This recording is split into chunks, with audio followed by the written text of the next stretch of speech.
अस्सलाम वालेकुम।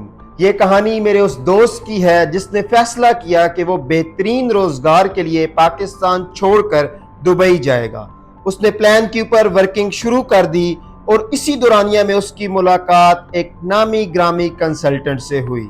मामला तय पा गए, कॉन्ट्रैक्ट साइन हो गए, जो कि आप स्क्रीन के ऊपर देख भी सकते हैं। कॉन्ट्रैक्ट के मुताबिक कंसल्टेंट ने मेरे दोस्त को 2 साल का वर्क परमिट दुबई का लेकर देना था और वहां पर एक जॉब भी दिलवा कर देनी थी।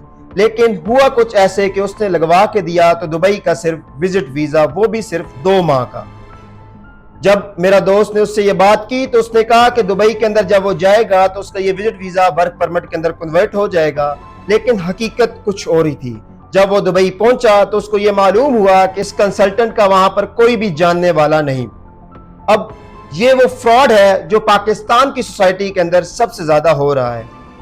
दोस्त के कहने पर मैंने दोस्त की शनाख्त और कंसल्टेंट का नाम आपके साथ इंकशाफ और पब्लिक नहीं कर सकता। एक रिपोर्ट के मुताबिक इंडिया और पाकिस्तान के अंदर 50% इमिग्रेशन कंसल्टेंट और एजेंट फ्रॉडुलेंट और माल प्रैक्टिसेस इस्तेमाल कर रहे हैं।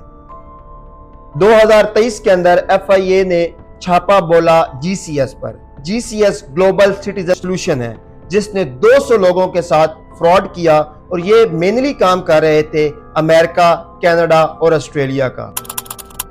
पाकिस्तान के अंदर ये जो फ्रॉडुलेंट एजेंट और इमिग्रेशन कंसल्टेंट हैं, इनकी जो मेल प्रैक्टिसेस हैं वो बड़ी कॉमन है। वो ये कहते हैं कि आप हमसे काम करवाएं, हम आपको ग्रांटेड वीजा लेकर देंगे।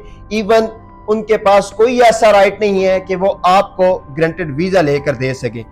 दूसरी जो बड़ी कॉमन माल प्रैक्टिसेस वो इंसान को झांसे में लाने के लिए करते हैं, वो ये कहते हैं कि we have contacts with the embassy. तो ऐसा कुछ भी नहीं, उनका कोई कॉन्टेक्ट एम्बेसी के साथ नहीं होता। वो सिर्फ एम्बेसी की ऑफिशियल वेबसाइट के ऊपर जितनी भी इंफॉर्मेशन अवेलेबल होती है वो आपके साथ शेयर करते हैं और आपको वो कहते हैं कि हमारे एम्बेसी के साथ कॉन्टेक्ट्स हैं। थर्ड, जो माल प्रैक्टिसेस ये फ्रॉडुलेंट एजेंट और कंसल्टेंट करते हैं, वो ये पॉलिसी लगाते हैं कि आप हमसे काम करवाएं, हम आपका काम कम पैसों में कर देंगे। एक वीजा जिसकी लागत तकरीबन 5 लाख रुपए पड़ती है, वो ये कहते हैं कि ये वीजा हम आपको 2.5 लाख रुपए का लगवा कर देंगे। तो बहुत से लोग इस झांसे में आ जाते हैं और उन लोगों से प्रोसेस करवा बैठते हैं, जिसका नुकसान उनको भुगतना पड़ता है। बहुत सी एम्बेसीज की ये डिमांड होती है कि आप उनको रिक्वायर्ड डॉक्यूमेंट्स दें और बैंक स्टेटमेंट शो करवाएं। तो फ्रॉडुलेंट कंसल्टेंट और एजेंट्स ये करते हैं, वो ये कहते हैं कि आप हमसे काम करवाएं, हम आपको ये तमाम डॉक्यूमेंट्स वगैरह और बैंक स्टेटमेंट वगैरह मैनेज करके देंगे।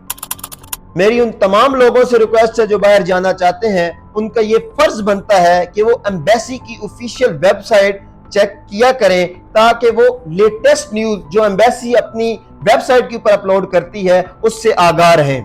और उनका ये भी फर्ज है कि अगर वो ये चाहते हैं कि ये कंसल्टेंट रजिस्टर्ड है किसी भी एम्बेसी के साथ, तो वो एम्बेसी की वेबसाइट के ऊपर जाके ये चेक कर सकते हैं कि आया ये कंसल्टेंट, ये एजेंट एम्बेसी के साथ रजिस्टर्ड है या नहीं है। मेरी रिक्वेस्ट हुकूमत पाकिस्तान से और FIA से है कि वो ऐसे ग्राउंड्स क्रिएट करे जिसके तहत ये तमाम कंसल्टेंट और एजेंट उनके पैनल पर आए और ये उनके ऊपर नजर रख सके। इस वीडियो का मकसद पाकिस्तानियों को पाकिस्तान के रेलेवेंट जितने भी प्रॉब्लम्स दरपेश आते हैं उसकी ग्राउंड रियलिटीज को बताना और आपको हकीकत पसंदाना मालूमात फराहम करना है। इसी तरह की और भी मालूमाती वीडियोस देखने के लिए हमारा YouTube चैनल सब्सक्राइब करें और ये आवाज अपने सोशल मीडिया के प्लेटफॉर्म के जरिए हर आवाम तक पहुंचाएं।